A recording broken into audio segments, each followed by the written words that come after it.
네, 안녕하십니까. 2022년 국가직 9급 시험이 끝났습니다. 어쨌거나 이제 시험 보신 분들 다 고생이 많으셨고, 오늘 금요일 뭐 라이브 해설을 하려고 했는데, 제가 아직 여기 녹화 장비에 익숙하지 않아가지고, 그 오디오 싱크가 안 맞아가지고, 녹화로 해서 올리는데요.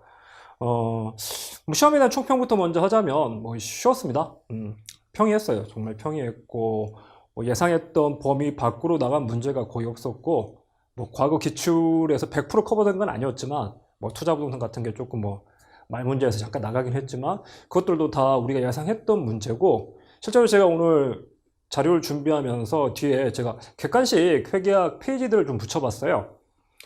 지금 기출된 문제가 오늘 나온 그 20문제가 객관식 회계학 어디에 똑같은 문제, 겹치는 문제들이 있는지 이것들 다 표시를 했는데 거의 뭐 다 체크가 돼요. 그래서 예상했던 범위 내에서 나왔고, 뭐 계산이 조금 들어가는 문제들도 있긴 있었지만 그게 뭐 복잡하게 응용된 문제는 아니었어요. 난이도가 높아진 거다기보다는 좀 번거로운.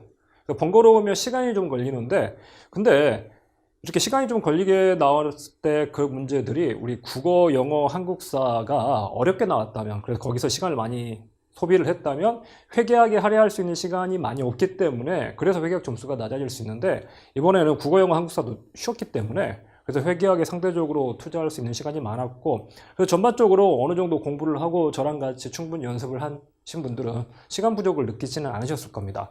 그래서 아마 전반적으로 점수가 좀 올라갈 거예요. 올라갈 거고, 하지만 뭐 어쨌든 언제나 뭐 상대적인 부분이 있기 때문에, 그래서 평균 점수 올라간 범위 안에서 이제 또 누가 더 착실히 준비를 했냐의 싸움이 될 것 같습니다. 자, 지금 뭐 라이브 뭐 기출 해설을 듣는 이유는요. 뭐 시험을 이번에 잘 봤으면, 그래서 이번 시험이 마지막이라면 가채점 해봤더니 뭐 95점, 100점 나와가지고 합격했다. 그러면 굳이 뭐 라이브 해설 볼 필요는 없겠죠. 근데 그럼에도 불구하고 이 해설 강의를 듣는 이유는 시험을 한 번 더 봐야 되는 상황.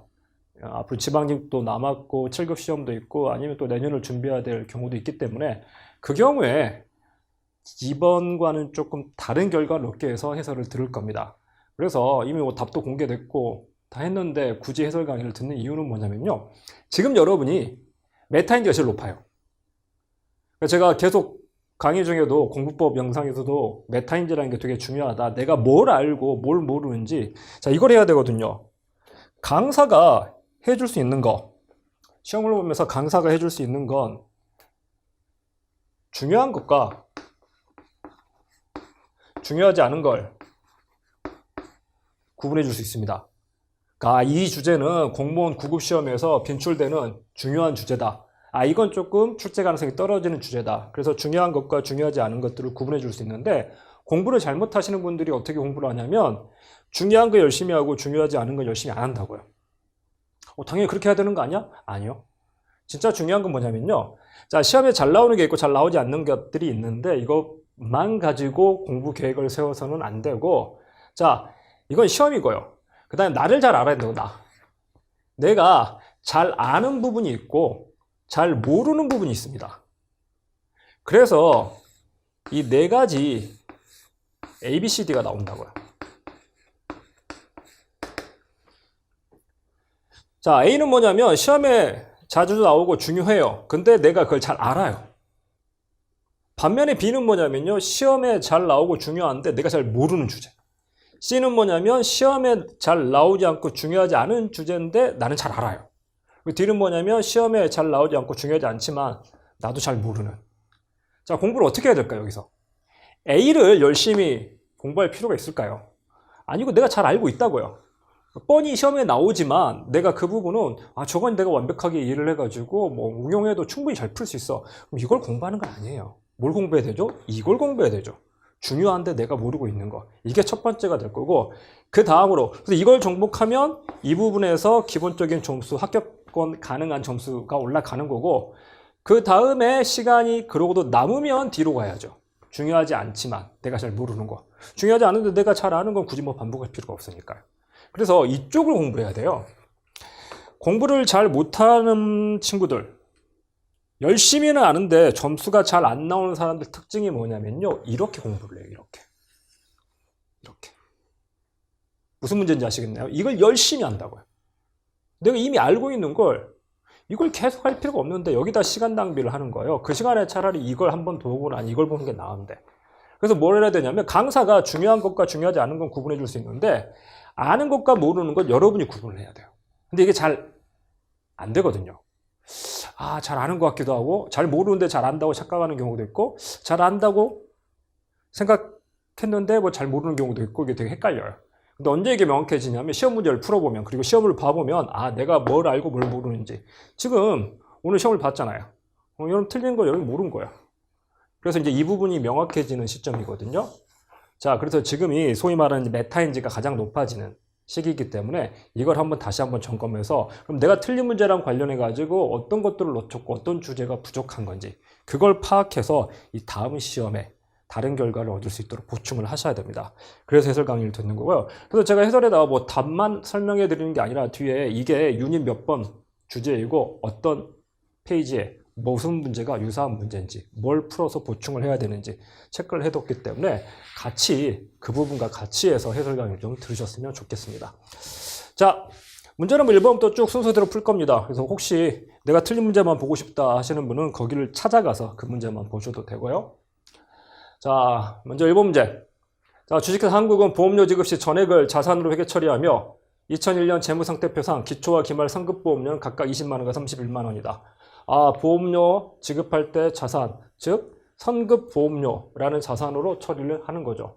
자, 2001년 중 보험료를 지급하면서 자산으로 회계 처리한 금액이 103만 원이라면 2001년 포괄손해과상수상 보험료 비용은 물어봤는데 이걸 푸는 가장 정형적인 방법, 이거 그냥 읽으면서 직관으로 풀 수 있으면 직관으로 풀기 좋고요. 읽으면서 그냥 기초 20만 원인데 단기 103만 원 회계 처리했다고 123만 원 이제 31만 원 남았으니까 그러면 92만 원 비용 처리했겠네. 이게 바로 보이시면 바로 푸는 거고요. 안 보이면 T계정 그리십시오.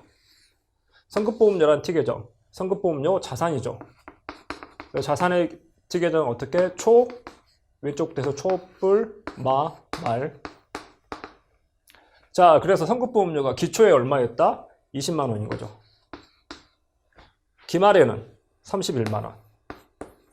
자, 그리고 2001년 중 보험료를 지급하면서 자산으로 회계 처리한 금액이 103만 원이라고 그랬는데 그럼 저 103만 원만큼 선급보험료라는 자산이 증가했을까요? 감소했을까요?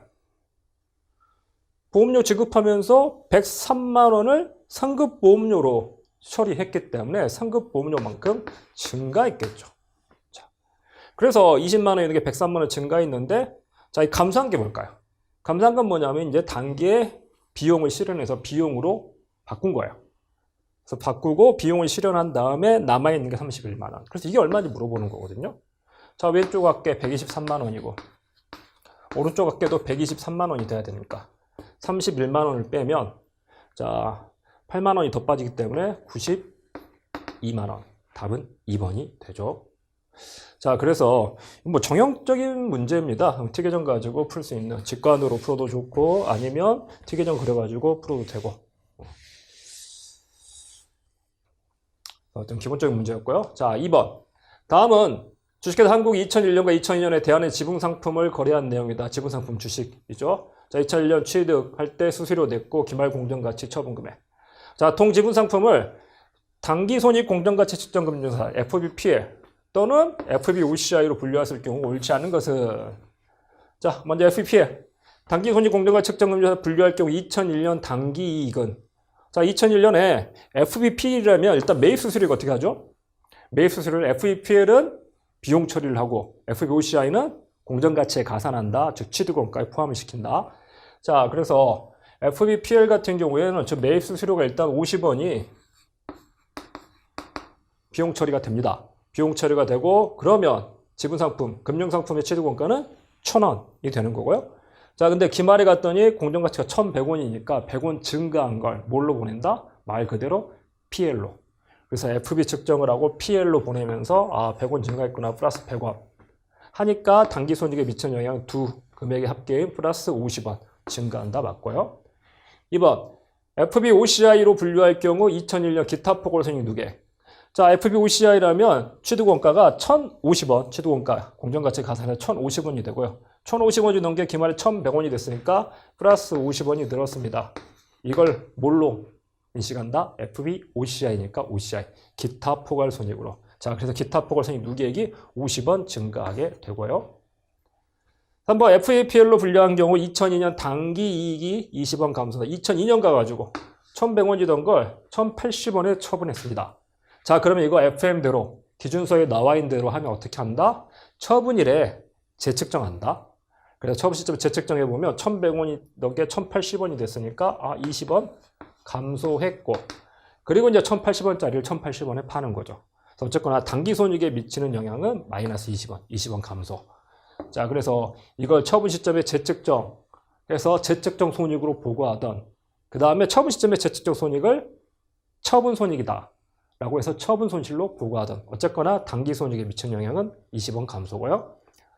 자, 기타 포괄 손익 공정가치 측정 금융자산 FBOCI로 분류할 경우 2002년 기타 포괄 손익 누계액 30원 감소한다. 자, 전년도 말 공정가치가 1100원이었는데 처분 시점에 처분할 때 재측정을 하죠. 얘도 마찬가지로. 그래서 20원 감소했으니까 20원만큼 똑같이 20원만큼 기타 포괄 손익으로 보고를 하는 거예요. 그래서 차이는 얘는 FBPL이니까 PL로 보고되지만 얘는 FBOCI니까 OCI로 보고된다. 일 뿐이고. 자, 그 다음에 자, 일단 기타 포괄 손익 누계액이 20원 감소했는데, 그러면 이제 기타 포괄 손익 누계액은 얼마냐면 처음에 1,050원에서 작년에 50원 증가했다가 지금 20원 감소했으니까 30원이 남아 있습니다. 자, 이 30원을 처분했을 때 뭐 할 수 있다? 이게 지분 상품이 아니라 체분 상품이라면 이 30원이 당기 손익으로 재분류가 되죠. 당기 손익으로 재분류가 되는데, 지분 상품인 경우에는 내가 FBOCI로 선택한 지분 상품인 경우에는 재분류를 하지 않는다. 그래서 당기 손익으로 재분류하지 않고 대신에 뭐 할 수 있나요? 당기 손익을 거치지 않고 잠깐만 이걸 처분해 버렸는데 걔랑 관련된 기타 포괄 손익 누계액이 30원이 남아있네? 이거 보기 안 좋은데? 그러면 이걸 뭐 할 수는 있다? 당기 손익을 거치지 않고 직접 자본의 다른 항목, 보통 이익경험으로 재분류할 수 있다. 그래서 이익경험으로 바꿀 수 있는데, 만약 이걸 이익으로 바꾸면 기타 포괄 손익 누계액이 또 30원 또 감소하는 거죠. 자, 그래서 이건 옵션이에요. 기타 포괄 손익을 이익경험으로 바꾸지 않으면 영향이 없고요. 바꾸기로 하면 30원이 또 감소. 그래서 어쨌거나 둘 중에 하나입니다. 이익경험으로 대체하는 회계 처리를 하면 그러면 20원 감소. 이익경험 대체하는 회계 처리를 하지 않으면 20원 감소고요. 만약 기타 포괄 손익 누계액을 이익경험으로 대체하는 회계 처리를 하면 50원 감소. 그래서 어쨌거나 20원 감소나 50원 감소는 될 수 있지만 30원 감소는 성립하지 않죠. 그래서 답은 4번이 됩니다. 자, 우리 제가 이거 핵심이론 요약 만들어가지고 지금 이거 똑같잖아요. 1,000원에 취득해가지고 1,400, 1,200 마지막에 1,500원을 처분했을 때, 자, 이게 FBPL 금융자산이라면 당기손익에 미치는 영향이 어떻게 되냐, 이거 빵꾸내가지고 계속해서 반복해서 연습하시라고 그랬잖아요. 그래서 이거 하고 그 다음에 FBOCI 선택을 했을 때는 기타 포괄 손익 누계액에 기타 포괄 손익에 미치는 영향이 어떻게 되냐, 이것도 구분해서 계속해서 반복해서 연습했던 거죠. 그래서 핵심이론 요약 확실하게 그것만 반복하셨어도 충분히 풀 수 있는 문제였습니다. 자, 3번.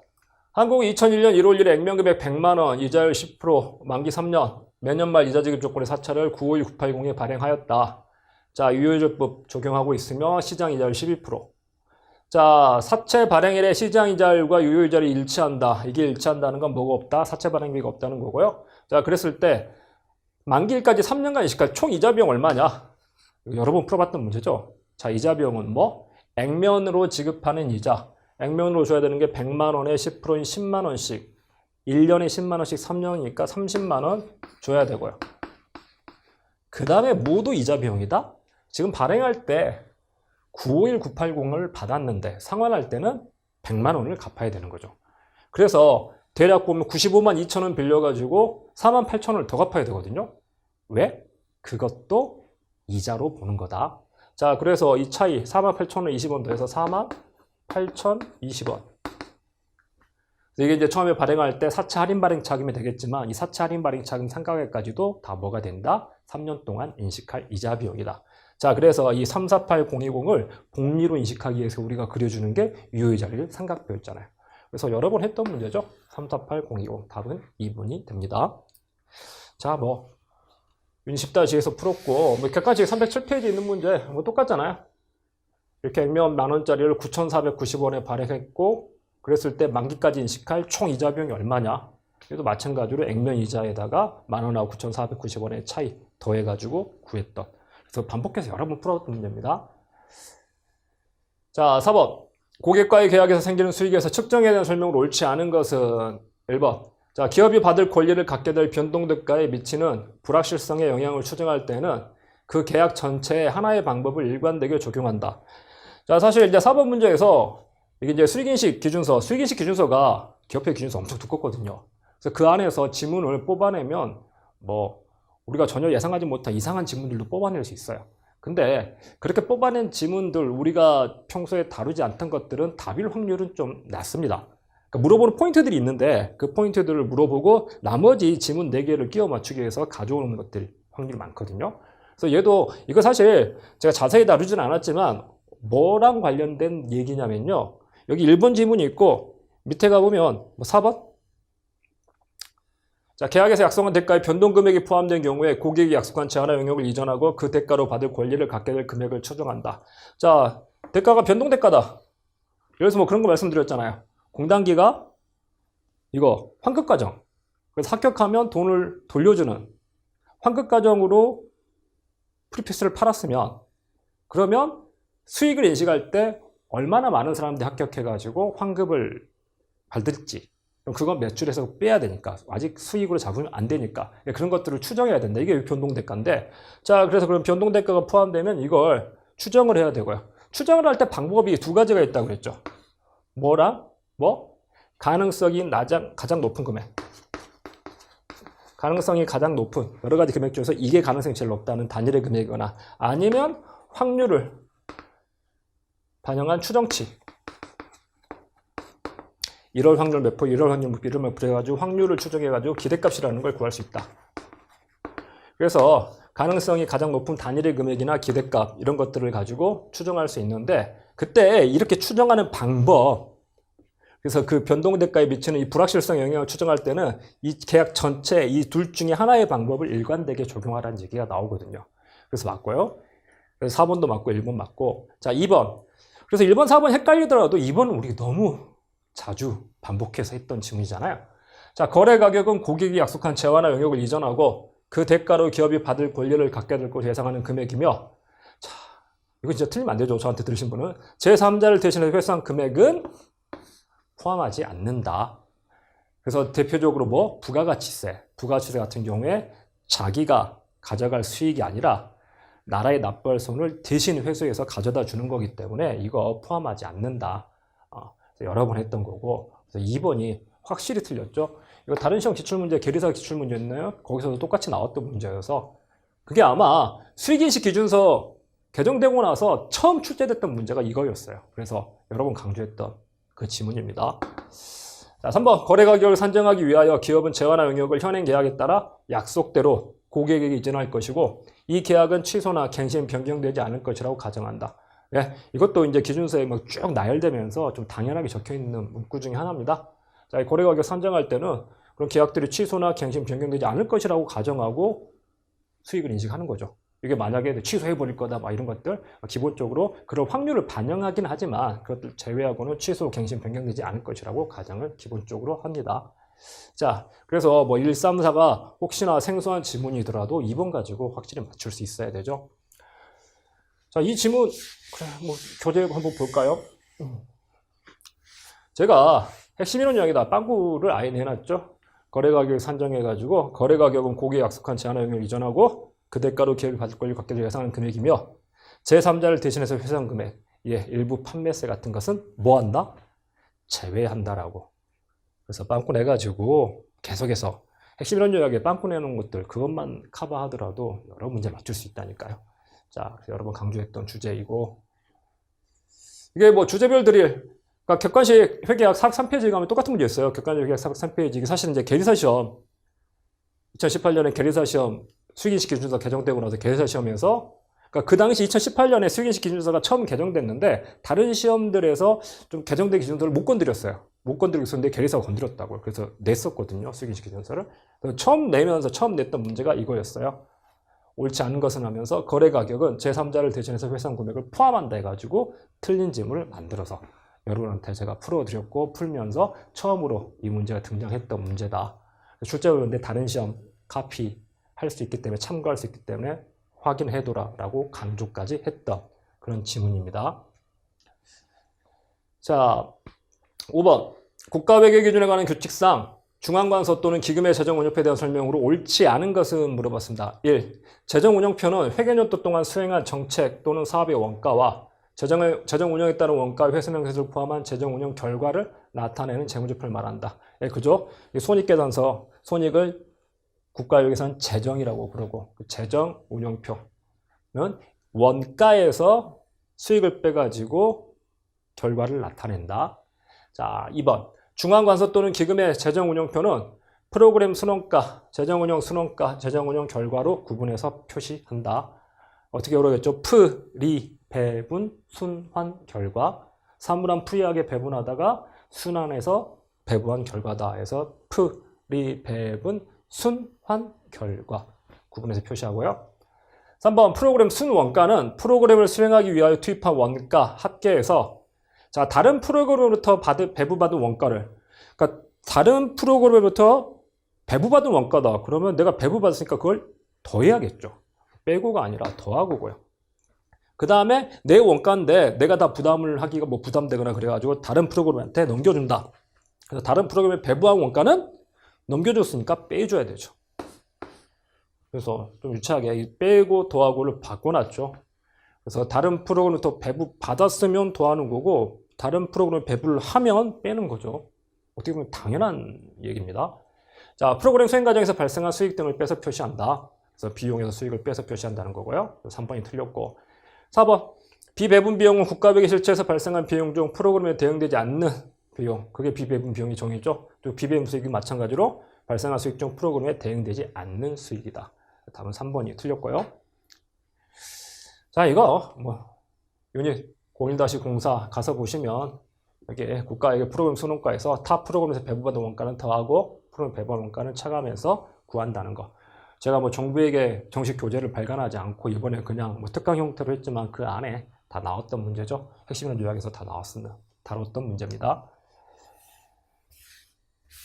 그리고 아까 지문 같은 게 객관식 708페이지에 가면 예상 문제 이렇게 프로그램 순원가는 프로그램을 수행하기 위해서 투입한 원가 합계해서 배부받은 원가를 더하고 배부받은 원가는 빼서 표시한다. 다뤘던 지문이고요. 자, 문제 6번. 다음은 2001년 중간에 이제 표가 있으니까 자료가 있으니까 자료 밑에 질문부터 먼저 읽겠습니다. 자, 한국은 고조점법을 이용해서 원가를 추정하며 제조간접 원가의 원가 동의는 기계가동 시간이다. 자, 기계가동 시간 5,500시간 예상될 경우 제조간접 원가 추정 금액은 얼마냐? 자, 고조점법 물어봤죠, 고조점법. 자, 그러면 기계가동 시간과 제조간접 원가에 대한 분기별 자료가 주어져 있는데 고조점법은 뭘 기준으로? 고점하고 저점을 잡는다? 원가가 아니라 시간을 기준으로, 조업도를 기준으로 잡으라고 조심하라고 말씀드렸죠. 그래서 시간을 기준으로 고점이 얼마냐? 제일 높은 게 6,500시간이고요. 저점은 제일 낮은 게 4,000시간이죠. 자, 그럼 4,000시간에서 6,500시간으로 몇 시간이 늘었죠? 2,500시간이 늘었습니다. 고점에서 저점까지 2,500시간이 늘었는데 2,500시간 늘어날 때 원가는 얼마 늘었다? 28만 5천원에서 22만 5천원 빼면 6만 원이 늘어난 거죠. 자, 그래서 6만 나누기 2,500 하면 이게 뭐냐면 기계 시간당 변동원가가 되겠죠. 2,500시간 늘어났을 때 원가가 6만 원 늘어나는 거니까. 자, 나누면 공두개 날리고 25니까 2하면 50, 100 남으니까 4, 24. 그래서 시간당 24원이 변동원가, 단위 시간당 변동원가가 되고요. 그럼 이 24, 시간당 24원을 4,000시간에다 집어넣으면 그러면 03개에다가 4, 4, 16, 4, 2, 8, 96,000원이 변동원가가 됩니다. 자, 그럼 22만 5천 원 중에서 9만 6천 원이 변동원가면 나머지 4천 원 더한 12만 5천 원에서 4천 원 더한 12만 9천 원. 이 고정원가가 되는 거죠.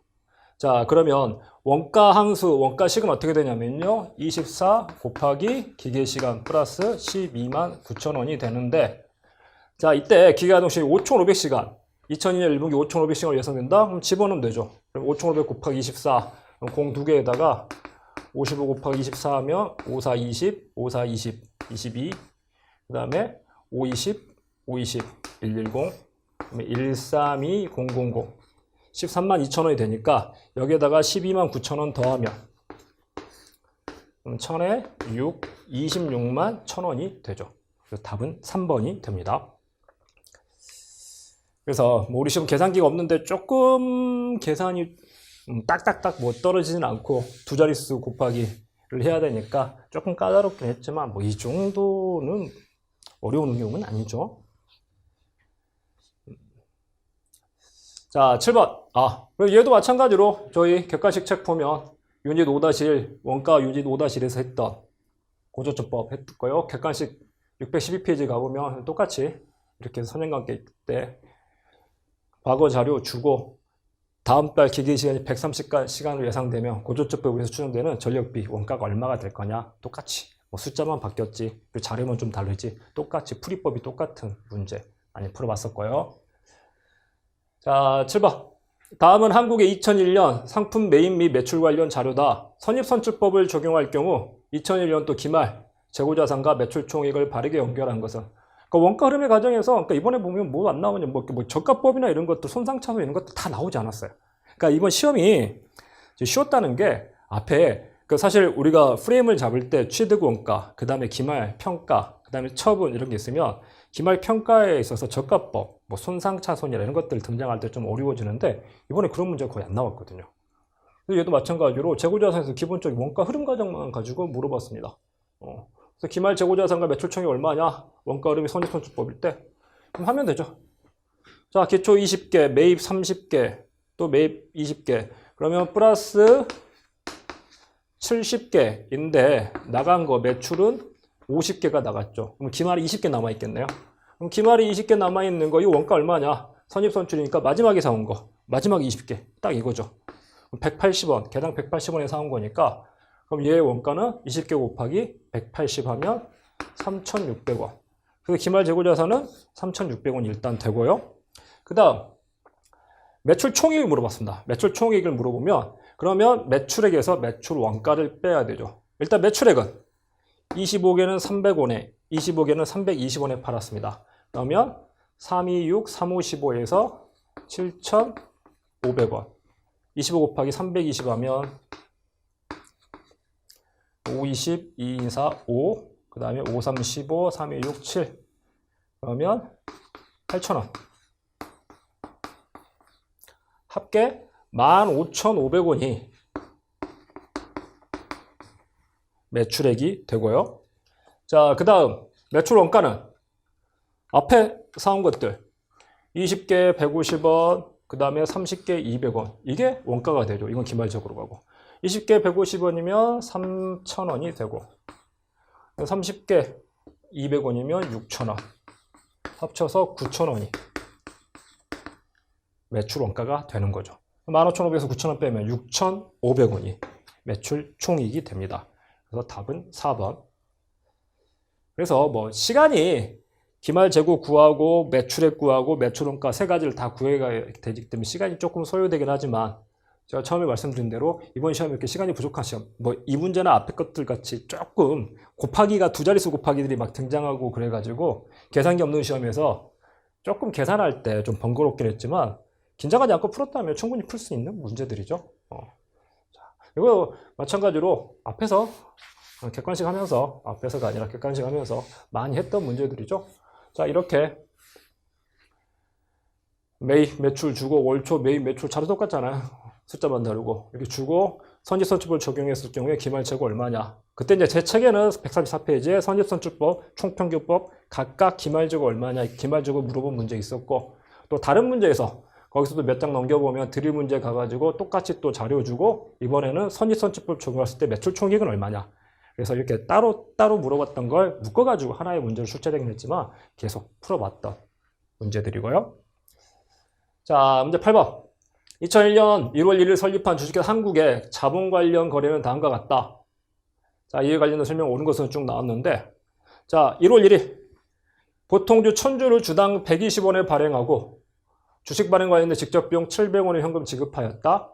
그러면 700원은 주식 발행 조달 금액에서 차감하기 때문에, 자, 어디서 빠진다? 자, 액면 금액 100원인데 주당 120원에 발행했으니까 20원 곱하기 1000주 2만 원이 뭐가 되죠? 주식 발행 초과금이 되는데 그 주식 발행 초과금을 700원 줄이게 되는 거죠. 자, 1월 1일 현금 12만 원이 증가한다? 아니죠. 120원 1000주면 12만 원이지만 비용 700원 지급했기 때문에 12만 원에서 700원 뺀 11만 9,300원? 11만 9,300원이 증가하는 거예요. 700원 빼야 되는데 안 뺐기 때문에 틀린 거고요. 자, 1월 1일 주식 발행과 관련된 직접 비용 700원을 비용으로 계산하는 게 아니라 주식 발행 초과금에서 차감한다. 그래서 조달 금액에서 차감을 한다. 그래서 제가 비용과 관련해 가지고 이런 수수료 같은 것들 일괄되게 말씀드렸잖아요.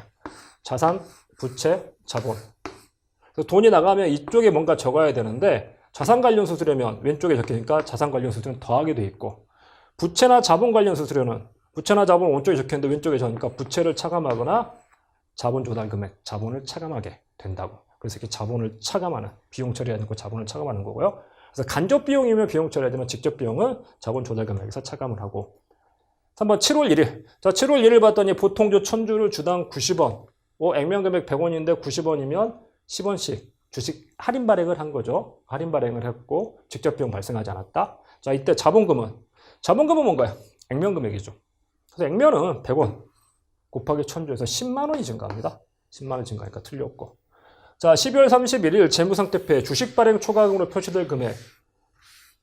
자, 회사가 1월 1일 설립됐기 때문에 그 전에 주식 발행 초과금 못 썼는데, 자, 1월 1일 주식 발행 초과금 얼마인가요? 아까 봤듯이 액면 금액 100원인데 120원에 발행했으니까 주당 20원이 100원은 자본금으로 가지만 20원은 주식 발행 초과금으로 가는 거고 20원 곱하기 1000주면 2만 원인데 여기서 뭘 빼야 된다? 직접 비용 700원. 그래서 1월 1일에는 주식 발행 초과금이 얼마가 증가하냐면 19,300원이 증가합니다. 자, 근데 7월 1일 날 주식 할인 발행했죠. 주당 10원씩 곱하기 1000주 하면 만원.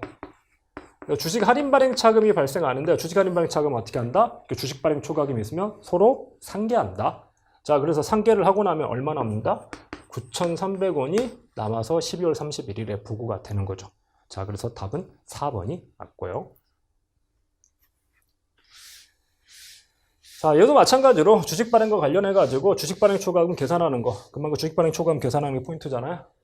그래서 윤시 12-2 객관식 358페이지 가보면 자, 액면 금액 5,000원짜리 8,000원에 증자하고 그 다음에 그때 주식 할인 발행차 미상각 잔액이 있으면 퉁치고 또 이러면서 직접 발행한 원가 있으면 직접 발생 원가를 차감하고 물론 지금은 우리 간접 원가 여기까지 등장하지 않았지만 이렇게 했을 때 주식 발행 초과금 잔액이 얼마인지 구해서 풀었던 유사한 문제들이 얼마든지 있습니다. 자, 9번. 한국이 2001년 10월 1일 기계장치를 8만 원에 취득하였다. 자, 동기계장치를 2003년 3월 31일 4만 원에 처분할 경우 처분 시점의 장부 금액과 처분 손익을 바르게 연결한 것은 자, 어차피 처분 손익 구하려면 장부 금액 구해야 되죠. 물론 이제 이 문제 뭐 시간이 없다. 이번 시험 시간이 없진 않았으니까 시간이 없다. 그럼 어차피 장부 금액을 알면 처분 손익을 알 수 있으니까 뭐가 되어야 되냐면 처분 손익은 뭐다? 처분 대가 4만 원 빼기 장부 금액. 4만 원에 팔았는데 3만 5천원짜리 4만 원에 팔면 이익이 5천 원이 되니까 얘는 일단 아닐 거고 4만 5천 원짜리 4만 원에 팔면 5천 원 손실일 테니까 얘도 아닐 거고 답은 일단 2번이나 3번 둘 중에 하나겠죠. 근데 그거랑 상관없이 그냥 풀어도 오래 걸리는 문제는 아니까 풀어보면요. 자, 8만 원에 취득해가지고 얼마 동안 보유한 다음에 팔았나요? 2001년 10월 1일 사서 2003년 3월 31일이니까 자, 2002년 10월 1일이 1년 그리고 11, 12, 1, 2, 3, 6개월 1년 6개월을 보유하고 있다가 처분한 거죠. 자, 그러면 1년 6개월 동안 감가상각비가 총 얼마였겠냐? 1년 6개월 동안. 자,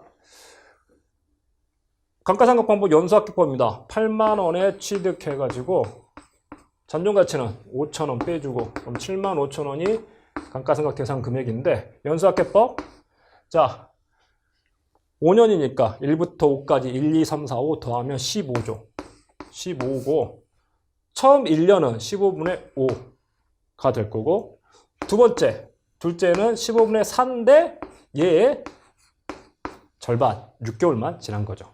자, 그래서 이게 1년 반 앞에 5가 1년 뒤에 4 곱하기 2분의 1은 6개월 동안의 감가상각비가 됩니다. 자, 그러면 7만 5천 원에다가 곱하기 15분의 자, 4 곱하기 2분의 2니까 7 15로 나누면 5, 1은 5, 55, 5천 원 곱하기 7하면 3만 5천 원이 1년 반 동안의 감가상각비가 되고요.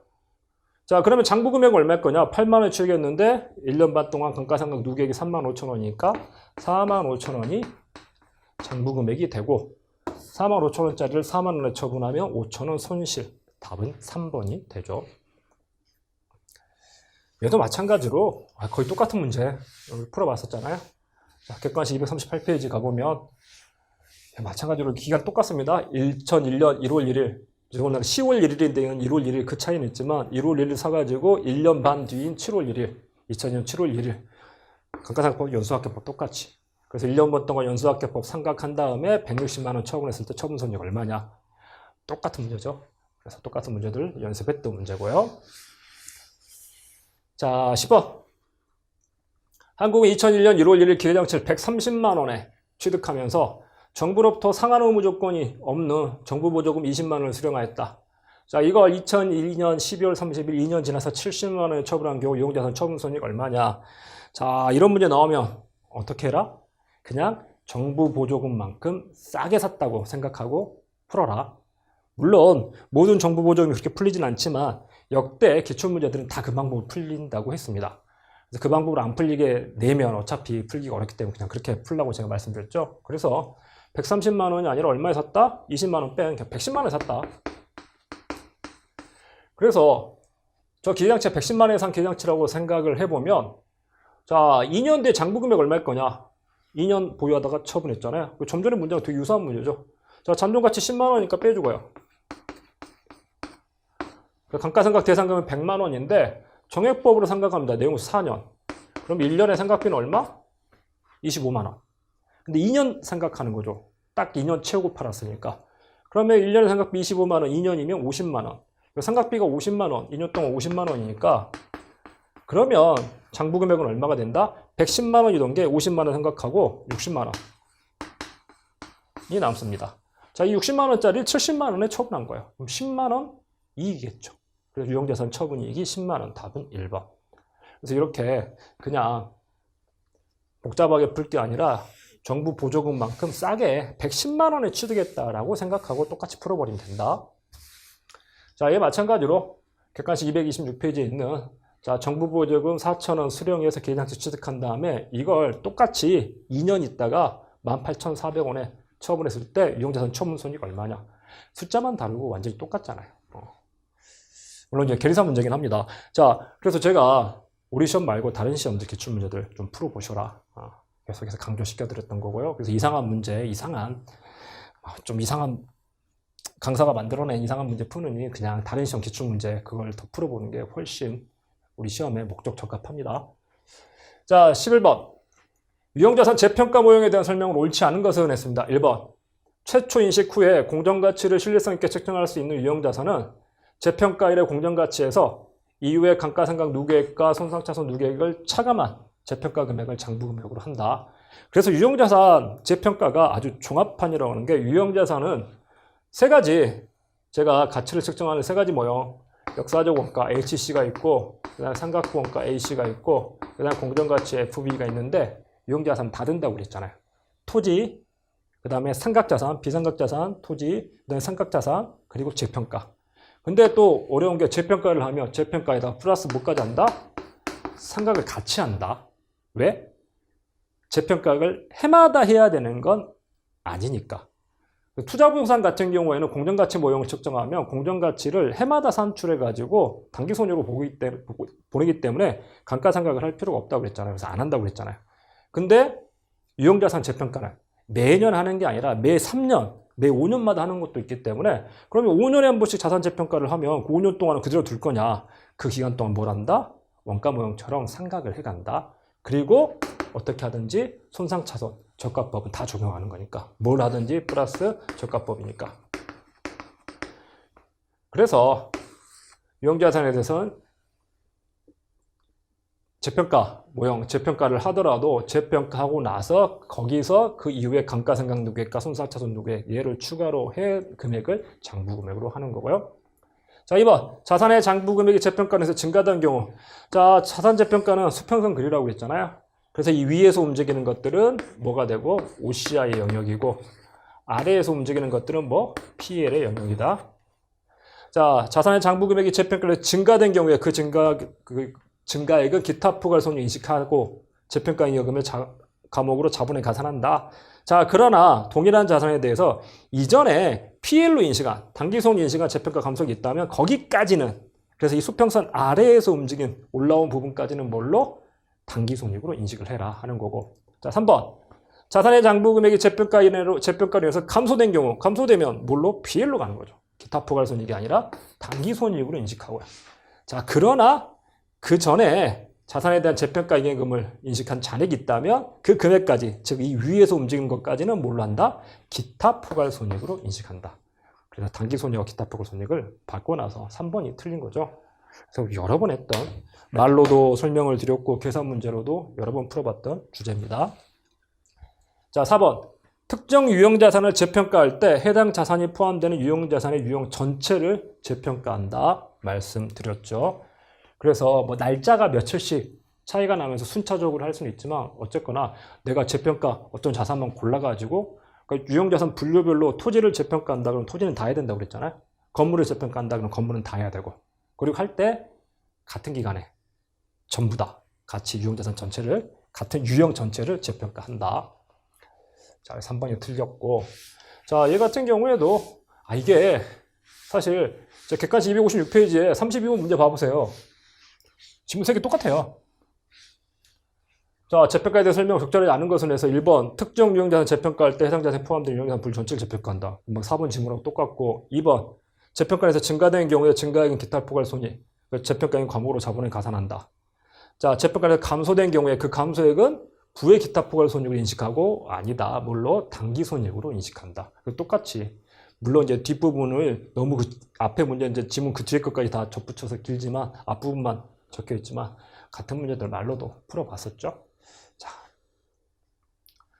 12번 충당부채에 대한 설명으로 옳지 않은 것은 1번 충당부채로 인식하는 금액은 현재 의무를 보고기한 말에 이행하기 위해서 필요한 지출에 대한 최선의 추정치. 자, 그래서 저 최선의 추정치이기 때문에 여러 가지 방법으로 추정을 하죠. 자, 그래서 뭐 확률들을 반영해서 추정을 하고. 자, 2번 미래의 예상 영업손실은 충당부채로 인식하지 아니한다. 그러니까 미래 예상 영업손실이라는 건 내가 사업을 그만둬버리면 회피할 수도 있는 거고 아직 내가 의무가 아니잖아요. 내가 꼭 예상된다 뿐이지 내가 뭔가 과거에 뭔가를 해가지고 현재 가지고 있는 의무가 아니기 때문에 그래서 충당부채 대상이 아니다. 여러 번 말씀드렸죠. 자, 3번 현재 의무를 이행하기 위해서 필요한 지출금액에 영향을 미치는 미래 사건이 일어날 것이라는 충분하고 객관적인 증거가 있는 경우에도 그 미래 사건을 고려해서 충당부채 금액을 추정하지 않는다. 자, 제가 이거 기본 강의할 때 구분해서 얘랑 구분해서 기억하라고 그랬죠. 그래서 충당부채를 인식하냐 인식하지 않냐 재무제표 인식하냐 인식하지 않냐 이럴 때는 미래사건 미래에 예상된 영업손실 이런 것도 반영하지 않는데 자 인식하기로 하고 그 금액을 측정할 때 제가 뭘 예로 들었나요? 복구충당부채 복구충당부채 제가 그 말씀드렸잖아요. 원자력 발전 그 원자력 발전 나중에 폐기하면 원상회복을 시켜야 되는데 와 이게 비용이 어마어마할 것 같다. 근데 뭐냐면 앞으로 30년, 40년, 50년 뒤에 이걸 폐기를 해야 되는데 원상복구를 해야 되는데 근데 그 기간 동안 그 원자력 폐기물을 처리하는 기술이 발달할 거다. 그래서 지금은 이걸 폐기하는데 막 조 단위가 1조가 들지만 기술이 발전하면 그때는 가가지고 한 1000억 정도의 처리할 수 있지 않을까? 이런 것들이 예상되고 확정된다면 그러면 1,000억으로 추정하는 거라고. 자, 그래서 현재 의무를 이행하기 위해서 필요한 지출 금액에 영향을 미치는 미래 사건.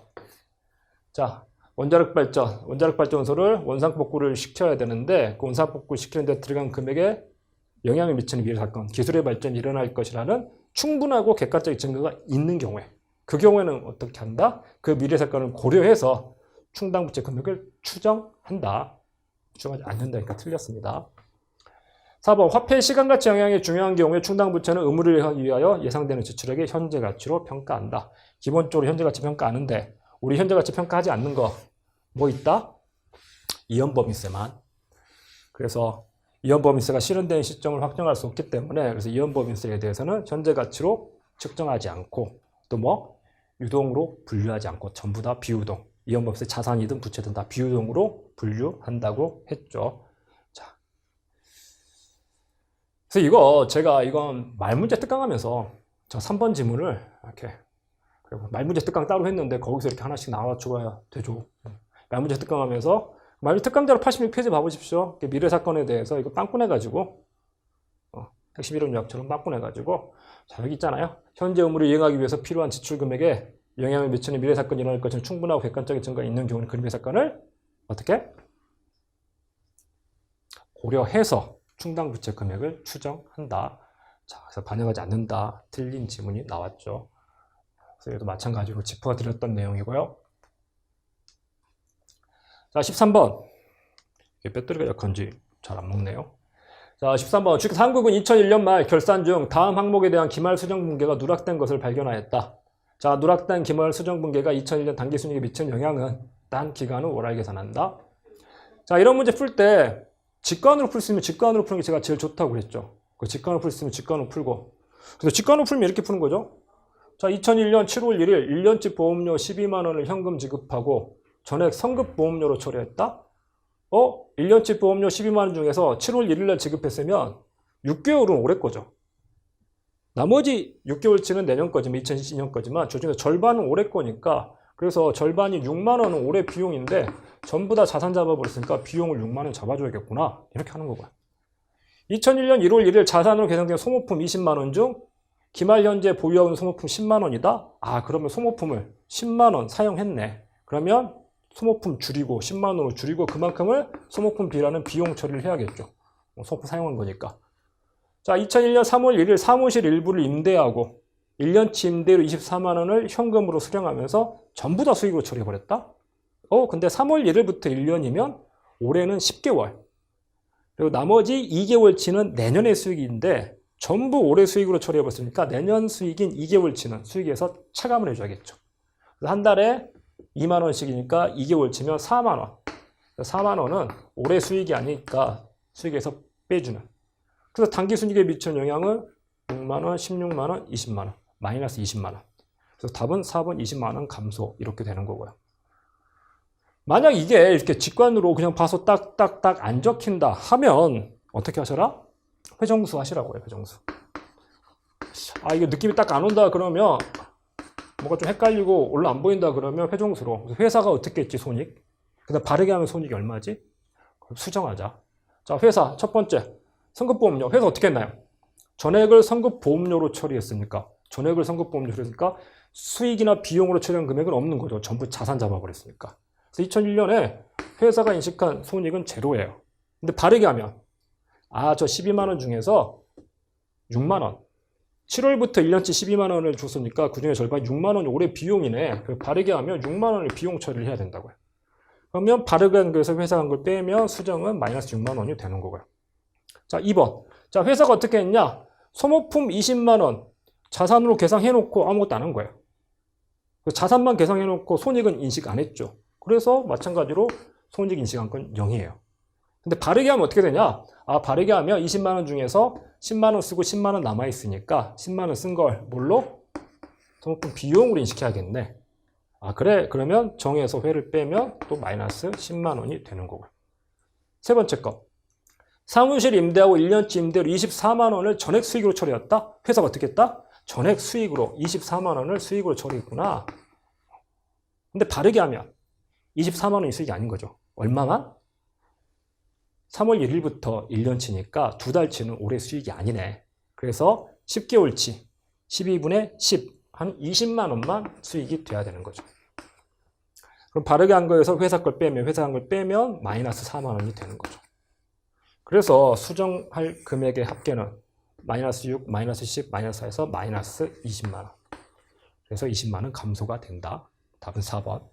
자, 그래서 직관으로 이렇게 바로 보이시는 분은 바로 하고, 문제에 따라서 아니면 자기가 뭐 시험장 가서 절 수도 있잖아요. 그럼 이렇게 회사 어떻게 했는지 빨리, 회사가 어떻게 했지? 수익, 비용 얼마 인식했다는 거야? 바르게 하면 어떻게 되지? 아, 그럼 수정을 이렇게 해야 되겠구나. 이 로직으로 접근을 하시라고 여러 번 말씀드렸죠. 자, 그래서 이런 것들은 여러분 연습했죠? 결산분계, 수정분계 하면서 예를 들어서 뭐 여러 가지 문제들이 있는데 그냥 딱 겹치는 거 완전히 똑같이 겹치는 건 없고요. 객관식 448페이지 가면 지금 거기 우리 세 가지 지금 보험료, 소모품, 임대수익 이 세 가지 수정사항 주고 이건 이제 손익에 미치는 영향이 아니라 수정분계 어떻게 할 거냐고 물어보긴 했는데 그런 것들은 뭐 여러 가지 연습했던 것들을 결합해서 나온 문제죠. 자, 14번. 한국은 정상개별원가 계산을 적용하고 있으며 직접 노무시간을 기준으로 제조간접원가를 예정 배부하고 있다. 다음 자료를 이용할 경우 단기말 제조간접원가 과소 또는 과대 배부액은 그러니까 정상원가 계산에서 기본적인 문제잖아요. 응용이 들어간 게 아니라 자, 예산 13만 원인데 예상하는 직접 노무시간이 10,000시간이다. 그러면 배부율은 13만 나누기 만에서 시간당 13원이 예정 배부율이 되고 자, 근데 실제 노무 시간이 9,000시간 발생했습니다. 아, 그러면 곱하기 9,000 한 걸 배부를 했겠죠. 9,000시간. 자, 그러면 공 3개에다가 93, 27, 9119, 11만 7천 원이 배부액인데 실제 발생한 건 12만 원. 그러면 우리는 배부를 3천 원만큼 덜 했죠. 그래서 3천 원만큼 배부를 덜 했기 때문에 3천 원 과소 배부. 답은 1번이 됩니다. 그래서 개별 원가 계산, 정상 개별 원가 계산에서 가장 기본적인 문제. 우리는 뭐 거꾸로 막 이렇게 배부액을 주고 직접 원가 발생액이 얼마냐, 아니면 직접 원가 발생액 주고 과소 배부액 주고 예산이 얼마였었냐, 예상 직접 노무 시간이 얼마였었겠냐 이런 것까지도 여러분 풀어봤었기 때문에 그런 거꾸로 응용하지도 않고 아주 전공으로 물어봤던 기본적인 약간 응용에서 나오는 게 아니라 뭐 기본서에 있는 예제 같은 느낌의 문제예요. 자, 얘도 마찬가지로 예상 실전 문제 객관식 576페이지 보면 똑같이 제조간접과 예산 주고 예상 기계시간 주고 실제 기계노동시간 준 다음에 실제 발생한 원가 주고 과소 과대 배부 얼마냐 숫자만 바꿨지 똑같은 문제죠. 자, 15번. 한국은 휴대전화 판매를 영위하는 회사이며 다음의 거래를 누락한 상태에서 당기순이익을 4만 원으로 선정하였다. 자, 이걸 추가로 반영할 경우 포괄손익계산서상 당기순이익 얼마냐? 자, 첫 번째 봤더니 미수 이자 수익이 발생했다. 만원. 이자 수익. 미수 수익이지만 발생했으며 이건 뭐가 돼야 되죠? 올해 수익으로 인식하고 자산 잡는 거죠. 자, 그래서 미수 수익도 올해 수익이 있더만 수익이니까 만원 더해줘야 되는 거고요. 자, 선수 수익의 수익 실현. 얘도 뭐죠? 선수 수익. 작년에 선수 수익 잡아놓은 거예요. 돈을 작년에 받았죠. 작년에 선수 수익 잡아놨는데 올해 실현이 됐다고요. 즉 올해 수익 인식 시기가 된 거예요. 자, 그러니까 얘도 마찬가지로 4만 원을 올해 수익으로 잡는 거죠. 대신 돈이 들어오는 게 아니라 작년에 잡았던 선수 수익이 없어지는, 부채가 없어지는 거고요. 자, 매출 채권의 현금 회수. 매출 채권의 현금 회수는 현금주의에서 현금 유입일 수 있지만 발생주의에서 수익은 아니죠. 그러니까 매출 채권이 돈으로 들어온 거고 수익은 언제? 매출 채권을 인식할 때 그때 매출액과 매출 채권을 인식하는 거지 그게 현금으로 회수된다는 건 매출 채권이라는 자산이 현금이라는 자산으로 바뀌는 것뿐이지 수익을 인식하는 건 아니다. 매입 채무의 현금 상환도 마찬가지죠. 부채를 상환하는 그래서 자산하고 부채가 줄어드는 거지 비용은 언제? 매입을 했을 때 그때 이제 매출 원가에 반영이 되는 거고요. 지금은 현금의 증감만 있을 뿐 손익은 발생하지 않았습니다. 자, 미지급 이자 비용 발생. 이자 비용이 발생했죠. 비용이 발생하면 발생주에 따라서 비용을 인식하고 미지급 이자를 부채로 잡는 거죠. 자, 그래서 발생주에 따라 이 세 가지 반영을 하면 플러스 5만에 마이너스 3천이니까 자, 그러면 플러스 4만 7천. 그럼 답은 8만 7천 원. 답은 2번이 된다. 그래서 이것도 약간 이건 사실 완전히 똑같은 유형은 안 풀어봤다고 봐야 돼요, 제가. 조금 표현이 이번에 좀 물어볼 때 그래도 출제위원이 좀 고민을 해가지고 약간 표현을 바꿔본 좀 뭐 새로운 유형이라고 하기까지는 그렇고 자료를 주는 형태를 조금 전통적인 문제랑 좀 다르게 줘봤던 문제입니다. 그래서 너무 이제 공부를 딱 이렇게 너무 좁게 해가지고 이렇게 되게 좁게 공부를 했으면 이 정도 응용해서 조금 흔들릴 수 있는데 이 정도 응용은 좀 할 수 있어야겠죠. 그래서 여러 가지 문제를 풀면서 응용력을 좀 키워오셨던 분들은 뭐 크게 어렵지는 않았을 거예요. 자, 마찬가지로 제가 이제 객관식 드릴에 비슷한 문제가 있습니다. 사실은 이렇게 해가지고 자, 미제가 발생했다. 상급보험료가 소멸됐다. 좀 전에 이 발생이랑 소멸 앞에서 선순수익 실현하거나 이게 발생하거나 하는 것들 거기에 대해서 수익을 실현이고 얘는 이제 보험료의 소멸이라고 되어 있는데 수익 실현하면서 상급보험료 자산 소멸하는 거고 저건 이제 부채가 소멸되는 거였는데 비슷한 유사한 형태로 풀어봤었다. 약간 더 응용되긴 했습니다. 약간 더 응용되긴 했지만 못 풀겠다, 어렵다라고 하기에는 좀 그런 문제죠. 자, 16번. 다음은 지방자치단체 A의 재무제표 작성을 위한 자료다. 자, 끝에 질문 보면 재정운영표상 재정운영 순원가랑 재정운영 결과를 바르게 연결한 것은 그래서 지자체 재정운영표. 자, 그러면 국가 같은 경우에 프, 리, 배분, 순, 환, 결과인데 지자체는 바뀐다고 그랬죠. 뭐가 바뀐다? 프사 있던 건 비일비재하다. 그래서 프로그램이 아니라 사업순환가가 되고 비교한 수익이 아니라 일반 수익. 그래서 이렇게 놓고 자 1번 자 2001년 지방자치단체 A가 운영한 사업의 총원가 이 사업 총원가는 50만 원이며 사용료 수익은 20만 원이다. 그럼 원가에서 수익을 빼가지고 비용에서 수익을 빼가지고 그럼 순원가는 얼마다? 사업 순원가가 30만 원이 되는 거고요. 자, 관리 운영비 비용이니까 플러스 10만 원. 그래서 정부에게는 계속 말씀드리지만 수익에서 비용을 빼는 게 아니라 비용에서 수익을 뺀다. 그래서 비용은 더해주고 수익은 빼야 된다. 자, 비배분 수익이나 비배분 비용. 자, 사업과 관련이 없다. 그래서 이 사업에 배분할 수 없는 비배분 수익이 5만 원이고 비배분 비용이 만 원. 자, 그럼 비배분의 비용에서 수익을 빼서 만 원에서 5만 원을 빼면 마이너스 4만 원이죠. 그래서 비배분 수익 5만 원하고 비배분 비용 만 원이니까 만 원에서 수익 5만 원 빼가지고 마이너스 4만 원 하면 자 재정운용 순원가가 나오는 거죠. 30에 10 더하고 4만 빼주면 그러면 36만 원이 재정운용 순원가가 일단 되고요. 자 거기에다가 일반 수익 지방세 수익 일반 수익이죠. 그래서 20만 원. 근데 수익이니까 빼주죠. 36만 원, 20만 원 빼주면 재정운용 결과는 16만 원. 답은 4번이 된다. 그래서 얘도 마찬가지로 똑같은 문제. 객관식 709페이지. 제가 정부에게 특강하면서 기출문제는 다 풀어드렸고요. 그 다음에 객관식은 따로 한번 풀어봐라. 기출문제 범위를 벗어나는 객관식 문제 없으니까 객관식 보고 풀고 해설 보면 충분히 이해될 거다 했는데 똑같잖아요. 지방자치단체 재정운영 순원가 재정운영 결과 얼마냐 해서 사업총원가 수익 운영비 쭉쭉쭉 주고 재정운영 순원가 재정운영 결과 계산해서 풀어봤었던 문제입니다. 자 17번 이게 밑에 받침대가 좁아가지고 칠판 닦기로 올려놓으면 계속 떨어져요. 자, 한국은 종합원가 계산 적용했으며 물량하는 거 원가 관련 정보는 다음과 같다. 자료 밑에 질문부터 보면 한국이 선입선출법에 의해 완성품 원가 계산하면 얼마냐?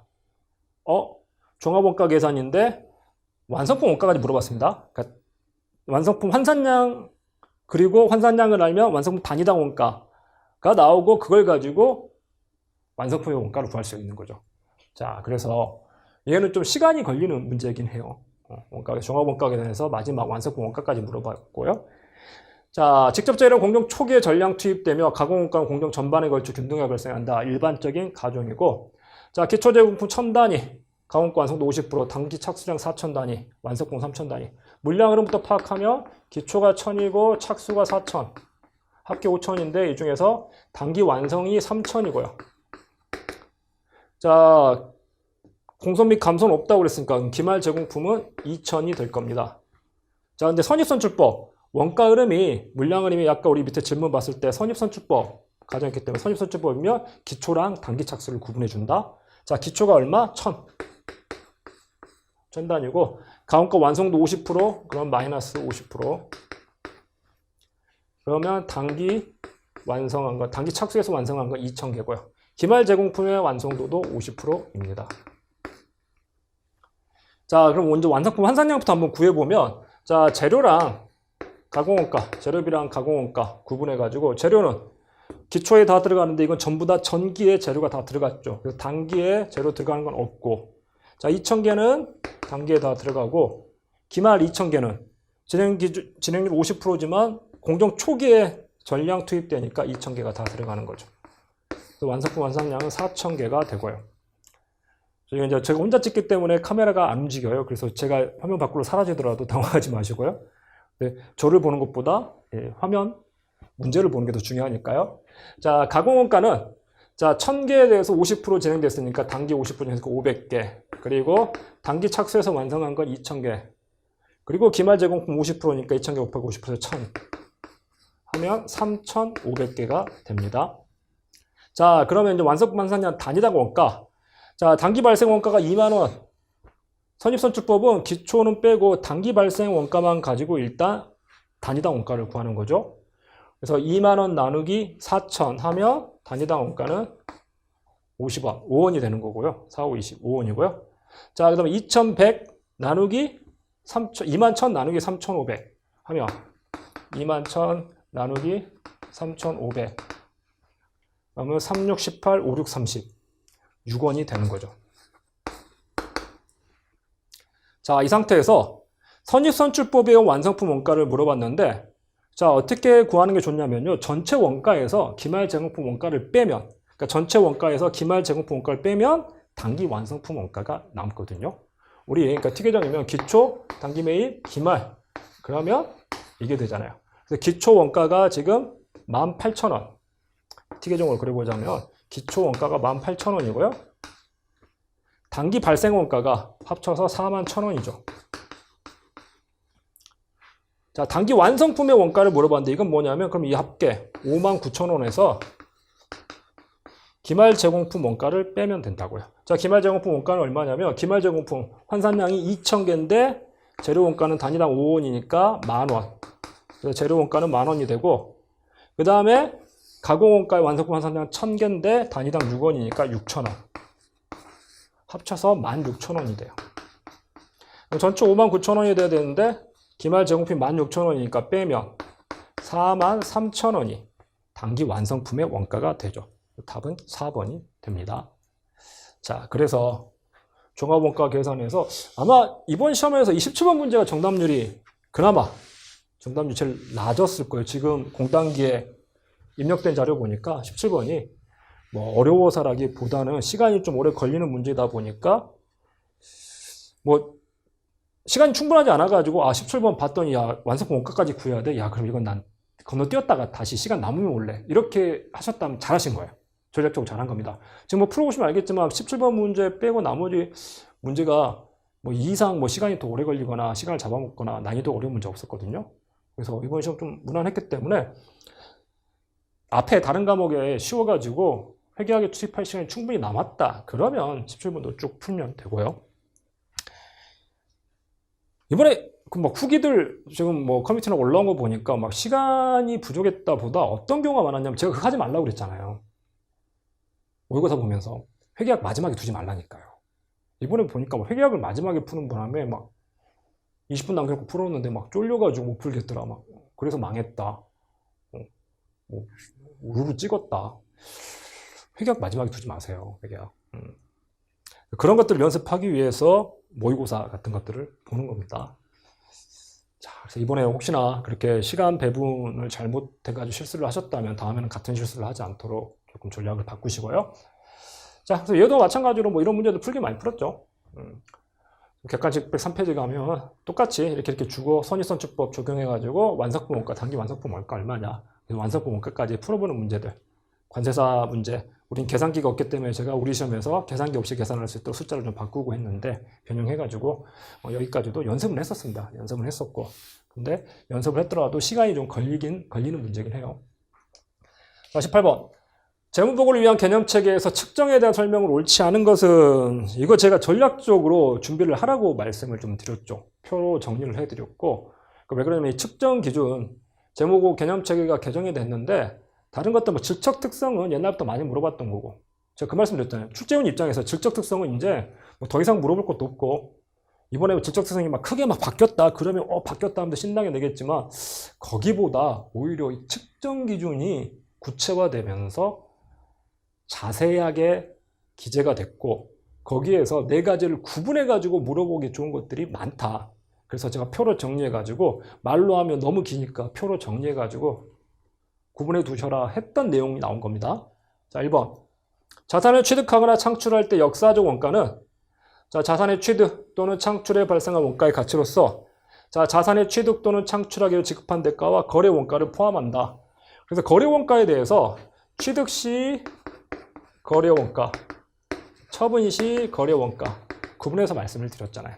그래서 원가는 역사적 원가 같은 거 취득할 때 포함을 시키는 거다. 그래서 이건 포함을 시키고 역사적 원가, 현행 원가, 가치에서는 가치는 이제 공정가치랑 사용가치가 있는데 가치는 어떻게 보면 유출하면서 나가면서 발생하는 거기 때문에 취득 쪽을 포함하지 않고 처분 쪽을 포함한다. 원가는 처분하고 상관없기 때문에 포함하지 않고 이렇게 포함을 하는데 근데 대신 뭐 공정가치는 어떻게 산정한다? 시장 참여들, 그 시장에서 지금 거래되는 시가이기 때문에 지금 시장에서 거래되는 가격 거기에는 취득이나 처분 시에 원가가 반영이 안 돼 있다. 이렇게 구분해서 표로 정리해 드렸잖아요. 자, 사용가치와 이행가치는 시장 참여자의 가정보다는 기업 특유의 가정, 자기가 어디에 사용할 거냐에 따라 가지고 정해지는 거고요. 3번 공정가치는 부채를 발생시키거나 인수할 때 발생한 거래 원가로 인해서 감소하지 않는다. 그래서 좀 전에 말씀드린 공정가치는 거래 원가를 취득할 때, 처분할 때, 발생할 때, 소멸할 때 원가를 발생시키지 않습니다. 원가를 반영하지 않습니다. 부채 이전 또는 결제에서 발생한 거래 원가도 반영하지 않는다. 둘 다 반영하지 않는다고 그랬죠. 3번이 틀렸고.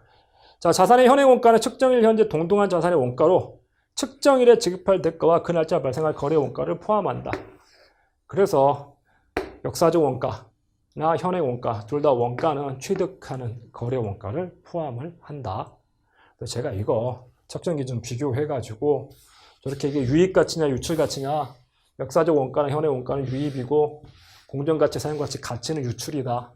그리고 취득시 거래 원가를 어디가 반영하는지 처분시 거래 원가 어떻게 반영하는지 취득시에는 원가 쪽에 이렇게 포함 대신에 현행 원가는 측정일의 금액으로 포함을 하는 거고 처분시 거래 원가는 원래 가치 쪽에서 반영을 하는데 공정가치는 둘 다 불포함 시가 시장에서 거래된 가격이기 때문에 그래서 둘 다 불포함이다. 그래서 결국 처분시 거래 원가를 반영하는 건 사용가치뿐이다. 이렇게 따로 정리를 해드렸잖아요. 문제로도 만들어서 풀어드렸고요. 그게 그대로 예상대로 나왔습니다.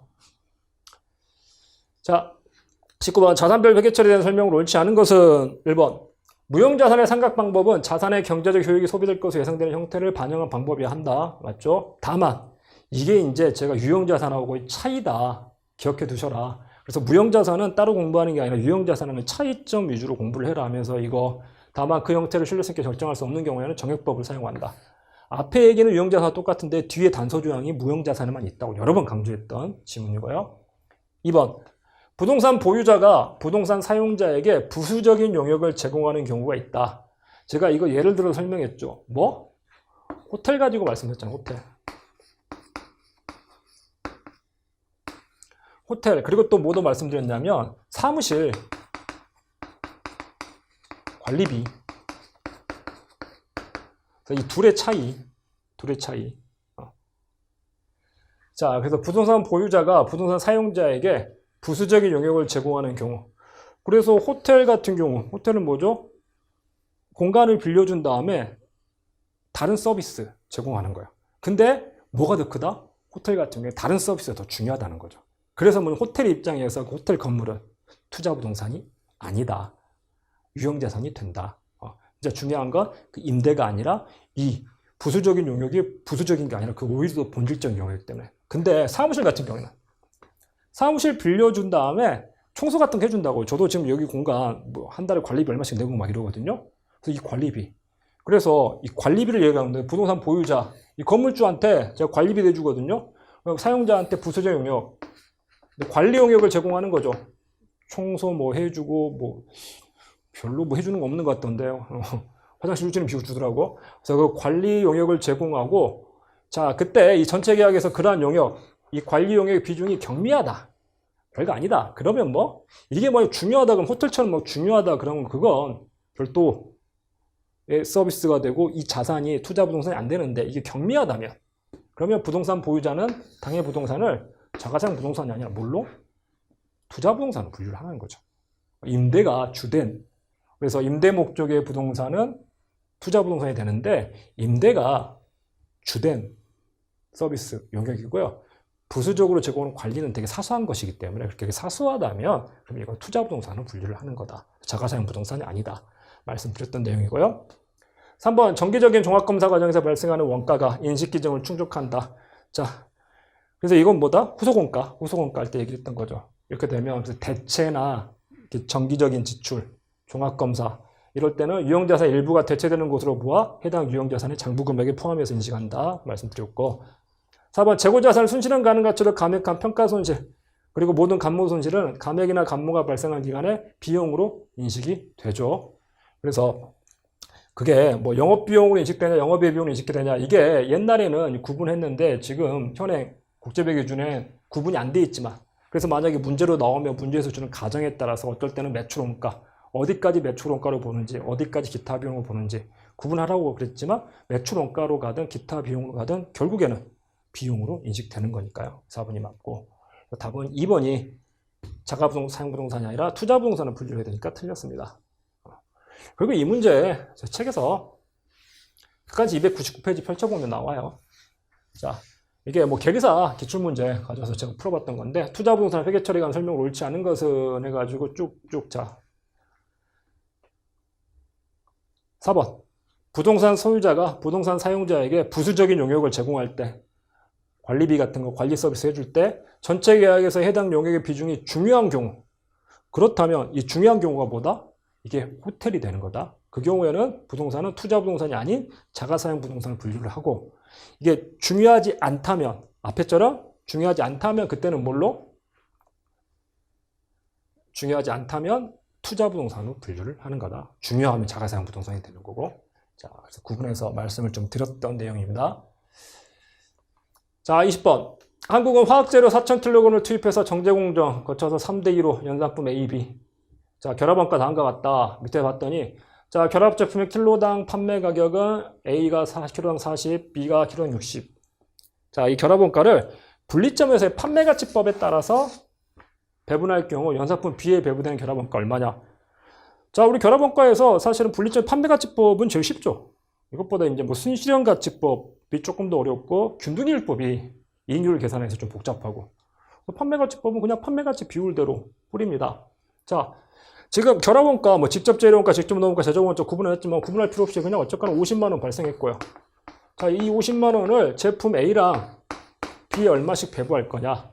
자, 분리점에서 판매가치를 봐야 되는데 자, 저 4,000kg을 투입해가지고 정제고청 거친 다음에 3대2의 비율로 연산품이 생산된대요.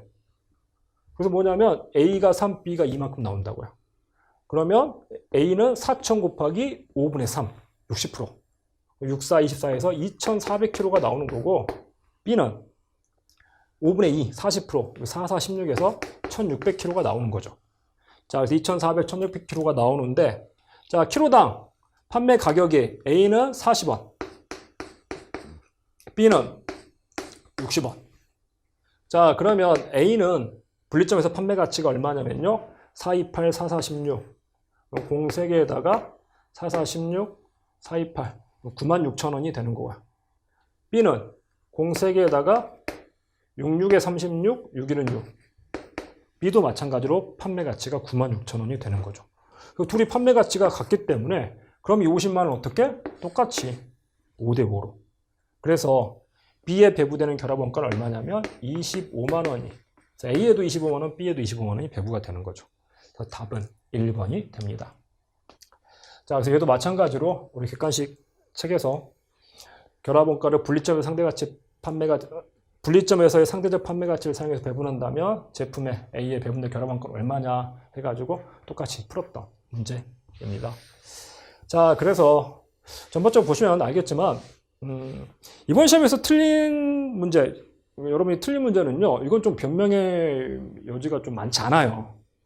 공부가 부족하신 거예요, 이건 뭐 제가 잘 갖춰서 제가 가르쳐서 다 나왔는데 자랑하려는 것도 아니고, 이번 시험 문제 정도면 웬만한 강사들이 다 가르친 범위 내에서 다 나왔어요. 오히려 이제 오버를 했으면 이번 시험에서는 좀 비효율적이었죠. 어려운 주제들. 사실 좀 우리가 뭐 이건 조금 어려우니까 뭐 시간 투자를 했던 뭐 현금표 같은 것도 안 나왔고, 아까 말한 뭐 손상차손 이런 것도 다 안 나오고 되게 난이도 평이하게 나왔거든요. 그래서 이번 시험에서 원하는 결과가 안 나왔다? 이건 제가 보기에는 공부량이 좀 부족한 겁니다. 공부량이 부족한 거니까요. 본인 자신을 좀 스스로 한번 돌아봐 보시고 앞으로 남은 시험, 지방직 좀 다른 결과를 얻으려면 좀 냉정하게 조금 더 시간을 더 투입해서 공부를 하시기 바랍니다. 근데 또 이 국가직하고 지방직이 똑같이 나올 거라고 예상을 하지 마세요. 그러니까 회계보다 저는 다른 거, 국어영어 한국사가 쉽게 나온 적이 별로 없었기 때문에 지방직도 국어영어 한국사 되게 쉬울 거야. 그래서 회계하게 막 25분 투자할 수 있을 거야. 이렇게 생각하지 마시라고요. 그래서 좀 정상적으로 좀 준비를 하되, 지금 이번 시험에서 점수가 안 나왔다는 건 공부량이 부족한 거니까 그 틀린 부분, 부족한 부분들에서 다시 한번 마음을 다잡고 제가 좋아하는 얘기 중에 하나는 그거예요. 우리가 배울 수 있는 건 실패로부터만 배울 수가 있다. 성공했을 때는 배울 수 있는 게 없어요. 내가 성공해버리잖아요? 그럼 그때 메타인지가 없는 거예요. 내가 뭘 모르는지 모르는 거예요. 운이 좋아서 성공할 수도 있고 막 이러는데, 성공을 해버리면 자기 부족한 부분을 모르고 발전이 없는데, 실패를 했을 때 내가 이게 부족하구나. 이 부분을 보완해야겠구나. 나는 이게 약점이구나. 이걸 채우면서 발전을 하는 거거든요. 그래서 이번에 만약 결과가 안 좋았다면 뭔가를 배울, 자기 인생이 더 좋아질 기회입니다. 그냥 드린 말씀이에요. 제가 최근에 뭐 좀 제 주변에 좀 안 좋은 일이 좀 있었어요. 뭔가 좀 안 되는 일들이, 되게 좀 웃긴 일들이 있고 막 그랬었는데, 와이프한테 제가 했던 얘기예요. 덕택에 또 업그레이드 할 수 있을 것 같다고. 그런 마인드로 좀 접근을 하셔가지고 다음 시험에서는 좀 좋은 결과, 원하는 결과를 얻어가지고, 저한테 수강하신 분들, 아까 이제 뭐 되게 고맙다고 메시지를 보내주신 분도 계셨고요. 회계학이 효자 과목이 됐다고 되게 카페에도 글을 올려주고 막 이러는데, 물론 저도 감사하고 기쁘고, 근데 다른 분들도 또 비슷한 결과를 얻을 수 있도록 조금만 더 힘을 내셨으면 좋겠습니다. 네, 해설 강의 이상 마치도록 하겠습니다.